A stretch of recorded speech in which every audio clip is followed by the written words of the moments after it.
warahmatullahi wabarakatuh. Pada kesempatan kali ini saya akan melakukan wawancara terhadap Kepala Sekolah SMP Negeri 1 Gunung Sari, yaitu Bapak Endang Darukutni, di mana SMP Negeri 1 Gunung Sari merupakan sekolah CGP mengajar saat ini.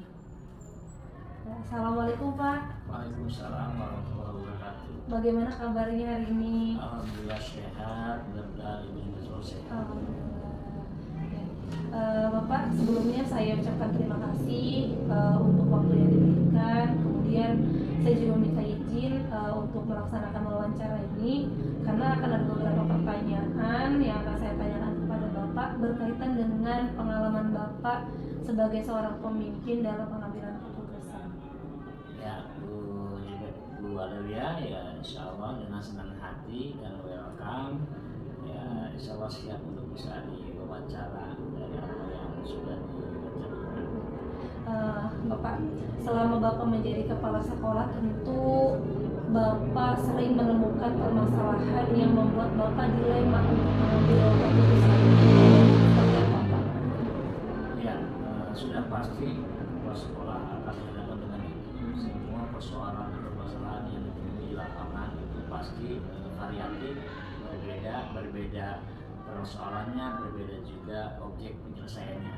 Tapi meskipun demikian, seiring dengan waktu, ya karena kita juga optimis tidak hanya sendiri, dengan warga-warga sekolah lainnya semuanya bisa diselesaikan dengan baik. Kemudian bagaimana sih Pak Bapak dapat mengidentifikasi sebuah permasalahan itu? Apakah dia termasuk ke dalam dilema etika atau bahkan merupakan rujukan moral? Ya, mengidentifikasi sebuah persoalan atau kasus apakah itu merupakan dilema etik maupun dilema moral, tentu sebagai kepala sekolah ya, harus mempertimbangkan dari berbagai masukan, mempertimbangkan pendapat ya, berupa apa? Tentu berupa informasi dan berupa faktual atau fakta di lapangan. Dan ini semua segala putusan yang diambil tentu sekali lagi mengacu berdasarkan aturan juga, aturan dari pemerintah yang disebut dengan regulasi, dan juga aturan yang kita buat namanya aturan internal, aturan di sekolah. Ini bersinergis juga untuk menciptakan suasana sekolah yang betul-betul bisa nyaman untuk semuanya, bisa aman dan sesuai dengan visi sekolah. Lalu bagaimana Bapak menjalankan pengambilan keputusan ketika permasalahan itu merupakan sebuah dilema etika? Ya, sebagaimana kita ketahui, dilema etika berarti memiliki kesamaan kebajikan, artinya memiliki dua-duanya nilai kebenaran. Saya sebagai kepala sekolah mengambil sebuah keputusan itu selalu mempertimbangkan masukan, selalu mempertimbangkan pendapat dari rekan-rekan sejawat yang kita katakan guru-guru senior yang kita tuakan, atau mitra kepala sekolah dalam hal ini di internal adalah para wakil kepala sekolah atau para timur sesuai dengan jenis persoalan dan kasusnya, begitu ya. Nah, semua diberikan kesempatan untuk membantu tugas-tugas kepala sekolah dalam menyelesaikan persoalan dalam kondisi-kondisi tertentu tentunya. Meskipun ada hal lain menjadi keputusan personal yang dilakukan langsung oleh pihak kepala sekolah dengan tentu kolaborasi dengan pengawas pembina maupun dengan komite, semuanya dalam rangka untuk mencari solusi yang terbaik. Biasanya Pak, langkah-langkah atau prosedur apa sih Pak yang Bapak gunakan untuk mengambil keputusan itu? Ya, sebagaimana tadi disampaikan, langkah yang biasa dilakukan tentu pertama langkahnya mencari terlebih dahulu informasi dari berbagai pihak, sehingga biar kaya informasi di dalam persoalan yang dianggap ditemukan saat itu, baik dari teman sejawat, baik dari komite sekolah, para wakil kepala sekolah, orang tua siswa, peserta didik, ya tergantung sekali lagi permasalahan yang berkenaan dengan apa, gitu kan. Nah setelah itu tentu didapat informasi itu, faktanya dianalisa, maka yang kedua melakukan analisa. Dengan analisa itu akan menjadi sebuah pertimbangan putusan, sehingga terakhir kita mengambil putusan yang terbaik. Lalu dari langkah-langkah atau prosedur tersebut, menurut Bapak hal apa yang Bapak anggap efektif dalam pengambilan keputusan? Ya, dalam pengambilan keputusan, hal yang menjadi efektif bagi kepala sekolah saya kira andai putusan tersebut dari persoalan itu diselesaikan dengan berjalan lancar, ya, berjalan baik dan tentu berjalan dengan objektif, tidak memihak kepada satu sama, tidak memihak dan dapat diselesaikan sekali lagi secara bijaksana tanpa ada menyisakan personal yang tersakiti perasaannya, gitu ya, meskipun itu berat. Salah satu pihak tentunya yang sedang berpesan terutama ya, sampai misalkan ada persoalan yang berkelanjutan gitu ya, baik dari guru, teman sejawat, atau guru dengan orang tua siswa, guru dengan siswa, atau pihak sekolah dengan komite, atau pihak sekolah dengan stakeholder dari luar gitu ya. Saya kira itu. Kemudian dalam mengambil keputusan tentu akan ada tantangan. Menurut Bapak apa sih Pak tantangan terbesar gitu atau terberat lah gitu dalam mengambil keputusan? Betul, pasti ada tantangan ya. Tantangan dari sebuah putusan yang diambil oleh kepala sekolah saya kira ya terkadang tidak memuaskan semua pihak ya, atau hanya memuaskan sebagian pihak. Tentunya kalau memang ada seperti itu, saya lakukan memberikan sebuah pengertian, memberikan sebuah pemahaman kepada pemahaman kepada sebagian pihak yang merasa terutama yang bermasalah ya, atau yang tidak bermasalah pun kalau memang itu ada efek ya saya berikan pendekatan dan pemahaman lanjutan gitu ya.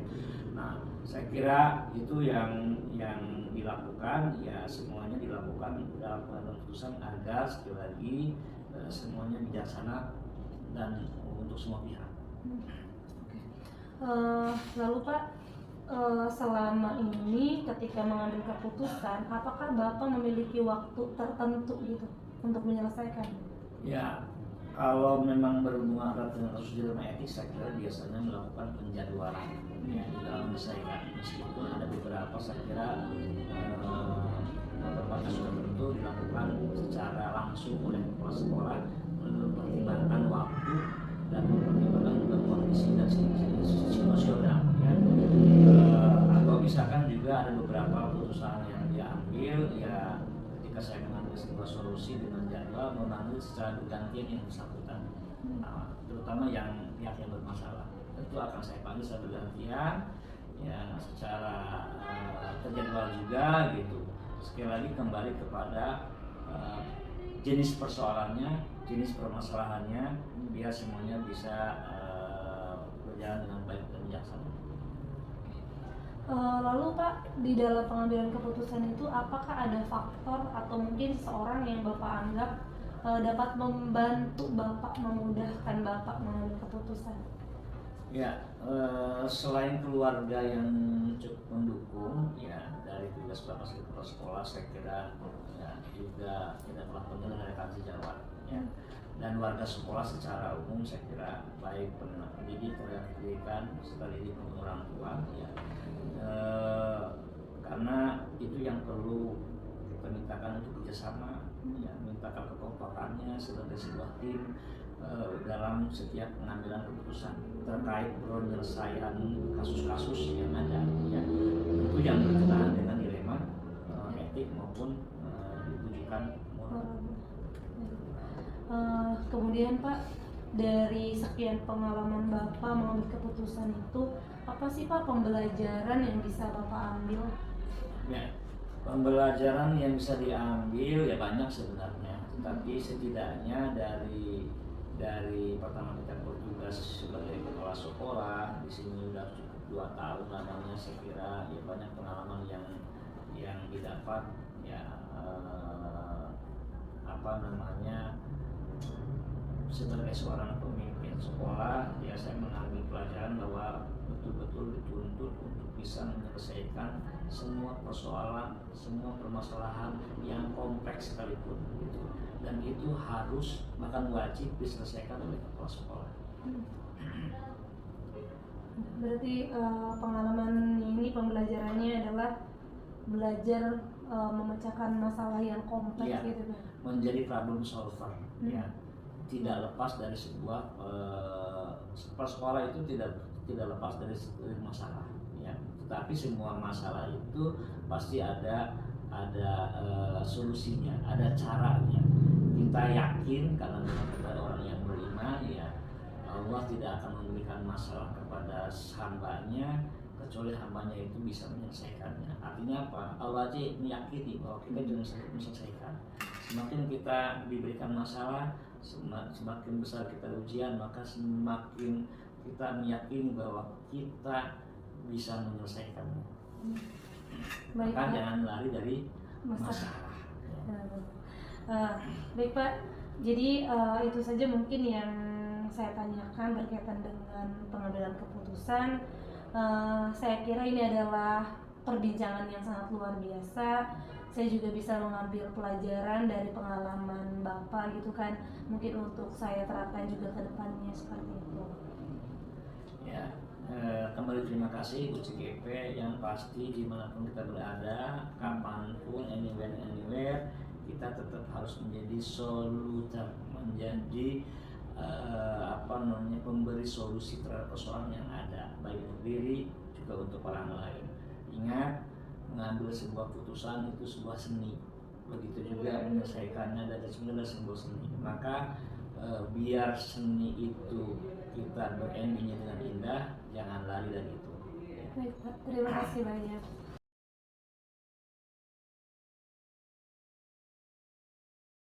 Assalamualaikum warahmatullahi wabarakatuh. Pada kesempatan kali ini saya akan kembali melakukan wawancara kepada salah satu kepala sekolah yang ada di daerah Gunung Sari, yaitu Kepala Sekolah MTS Darul Masyuroh Ibu Septi Roswandini SPD. Selamat sore Ibu. Selamat sore. Gimana kabarnya, sehat? Alhamdulillah sehat. Alhamdulillah. Ya, pertama saya ucapkan terima kasih ya Bu sudah mau meluangkan waktunya. Kemudian juga saya meminta izin kepada Bu Septin ya, karena saya akan melakukan wawancara. Saya akan memberikan beberapa pertanyaan Ibu berkaitan dengan pengalaman Bu Septi selama menjadi pemimpin dalam pengambilan keputusan. Bu Septi, selama menjadi kepala sekolah tentu Ibu sering menemukan permasalahan-permasalahan yang membuat Ibu merasa dilema gitu Bu untuk mengambil keputusan itu. Seperti apa Bu kira-kira? Baik, selama saya menjabat sebagai kepala sekolah memang banyak sekali masalah-masalah yang membuat saya dilema gitu ya, yang membutuhkan pemikiran keras bagaimana cara mengambil keputusannya gitu kan. Biasanya hal-hal seperti itu tuh ada dua hal yang menurut saya benar, dan itu harus benar-benar mencari faktor apa penyebab awalnya apa gitu, baru saya bisa ngambil keputusan gitu ya. Terus selama menjalankan tugas ini Bu, ketika ada masalah itu bagaimana sih Bu Ibu mampu mengidentifikasi bahwa masalah itu sebuah dilema etika atau ternyata masalah itu adalah bujukan moral? Kalau untuk masalah mengidentifikasi itu bisa dilihat dari faktornya ya, tentu dari faktornya gitu kan. Kalau masalah tentang etika apa namanya tadi, bujukan moral sama dilema etika gitu, itu kan bisa dilihat kalau misal itu adalah sesuatu hal permasalahan yang ada dua pilihan, dua-duanya benar gitu, itu saya ambil arti bahwa itu adalah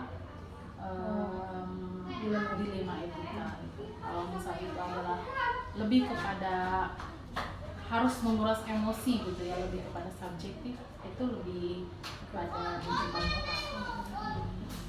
Lalu bagaimana selama ini Ibu menjalankan keputusan atau pengambilan keputusan itu Bu, ketika permasalahan itu ternyata memang sebuah dilema etika? Ya tentu memang menjadi seorang kepala sekolah itu sangat dibutuhkan kebijakan yang luar biasa gitu ya, dan itu salah satu bentuk keharusan gitu menjadi seorang kepala gitu. Nah, ketika mengambil keputusan di masalah tersebut memang harus benar-benar bijak dalam mengambil keputusan dan tidak ada pihak manapun yang merasa dirugikan. Kalau sejauh ini Ibu dalam mengambil keputusan, apa langkah-langkah yang biasanya Ibu terapkan atau prosedurnya? Ya. Untuk permasalahan-permasalahan apapun itu masalahnya, pastinya saya tidak bisa mengedepankan emosional saya. Jadi yang pertama pasti saya menggali informasi dulu, saya tanya dulu kepada pihak yang bermasalah gitu kan. Saya bisa itu dengan teman sejawat, dari siswa dan bahkan wali muridnya juga gitu ya. Itu yang akan pertama kali saya lakukan, yaitu menggali informasi. Setelah saya tahu penyebabnya apa permasalahan itu gitu ya, tahu akarnya gitu ya, baru dari situ akan kita bicarakan, kita diskusikan dengan teman gitu ya, dengan wali atau dari siapapun itu gitu. Lalu baru setelah itu saya menganalisis dulu masalahnya seperti apa. Setelah menganalisis baru bisa diambil keputusan gitu yang lebih bijak. Terus kemudian Ibu, dari langkah-langkah atau prosedur yang sudah Ibu lakukan itu, menurut Ibu apa sih Bu hal yang paling dianggap efektif lah dalam pengambilan keputusan itu? Baik, tentu sebuah masalah itu membutuhkan, maksudnya diharapkan gitu ya, pemecahan masalah yang sangat baik gitu ya. Nah, untuk anggapan saya bahwa permasalahan itu dianggap efektif gitu, pemecahan masalah itu dianggap efektif itu ketika permasalahan itu selesai pada waktunya, terus tidak ada pihak manapun baik yang sedang bermasalah ataupun pihak lain merasa dirugikan atau disakiti gitu ya, dan bisa diterima oleh semua pihak. Kemudian dalam pengambilan keputusan tentu akan ada tantangan gitu Bu ya. Menurut Bu Septi ini apa sih Bu tantangan terberatnya dalam pengambilan keputusan itu? Berat ya, karena kan kalau bermasalah itu pastinya dengan orang gitu ya, harus menjaga satu sama lain gitu ya. Tantangannya tuh justru kepada pengambilan keputusannya gitu tuh. Saya lebih kepada bagaimana cara saya mengambil kebijakan gitu agar semua pihak bisa menerima gitu kan. Bagaimana caranya saya menyampaikan kepada rekan ataupun siapapun itu yang sedang bermasalah gitu, bahwa keputusan ini adalah keputusan yang terbaik gitu. Sekalipun memang nanti dengan berjalannya waktu itu akan membaik gitu ya, tapi tetap saja gitu ketika keputusan itu tetap saja mungkin memang tidak semua orang menyukainya gitu. Pasti ada orang yang pro dan kontra dengan keputusan itu gitu. Karena memang setiap keputusan itu tidak bisa memuaskan setiap pihak ya Bu. Iya, betul. Memang sebagai pimpinan harus yaitu gitu. Apakah Ibu biasanya menggunakan waktu tertentu, kayak misalkan jadwal tertentu gitu untuk menyelesaikannya, atau secara langsung Ibu? Kalau untuk jadwal, apa ya, namanya masalah itu datangnya tiba-tiba ya Bu ya, tidak bisa kita terka-terka nanti ini nih bakal ada masalah nih gitu kan, tidak ya. Kalau yang selama ini saya jalani gitu ya, ketika memang itu dirasa akan muncul gitu, maksudnya kayak benih-benih gitu ya, benih-benih akan timbul bermasalah gitu, baru kita mulai peleraian masalahnya gitu. Jadi tidak ada jadwal khusus untuk pengambilan keputusan. Jika memang itu dibutuhkan, ya kita laksanakan. Kemudian Ibu, dalam pengambilan keputusan ini apakah ada faktor atau seseorang lah gitu yang Ibu anggap bisa membantu memudahkan Ibu dalam pengambilan keputusan yang tepat? Ya, saya sadar bahwa betul tadi itu manusia itu letaknya salah dan hilaf ya.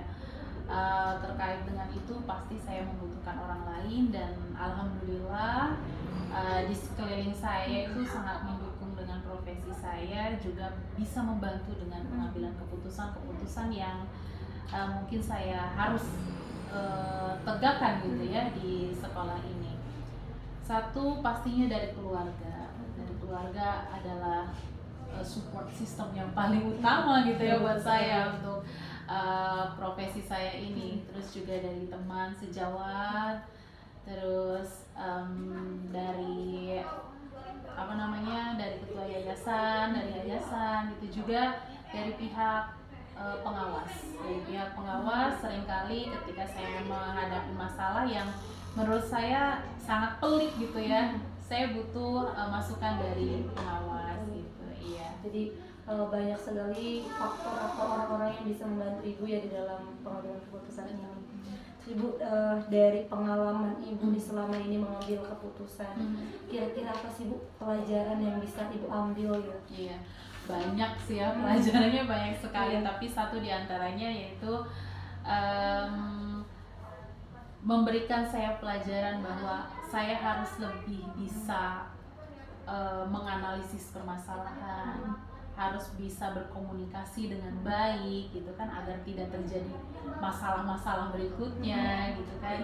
Terus juga saya memang harus lebih bijak gitu, lebih bijak dalam mengambil keputusan dalam hal apapun itu, agar semua roda pendidikan di sekolah kami ini berjalan dengan baik. Ya.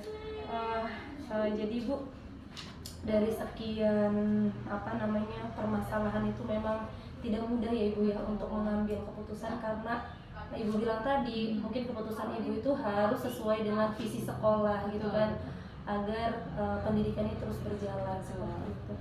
Ibu, mungkin itu saja yang akan saya tanyakan gitu berkaitan dengan wawancara ini gitu.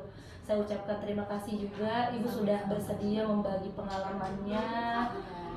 Dari sini juga saya bisa mengambil pelajaran juga gitu dari pengalaman Ibu, bahwa memang menjadi pemimpin itu tidak mudah. Betul. Tetapi tetap ya kita harus bisa harus bisa menjalankan, karena itu kan mungkin amanah juga ya Ibu ya. Tidak semua orang bisa menjadi seorang pemimpin gitu kan. Ya. Mungkin itu saja Ibu, terima kasih banyak sekali lagi. Mudah-mudahan saya bisa menerapkannya juga dalam kehidupan mendatang seperti itu. Amin. Terima kasih Ibu. Sama-sama.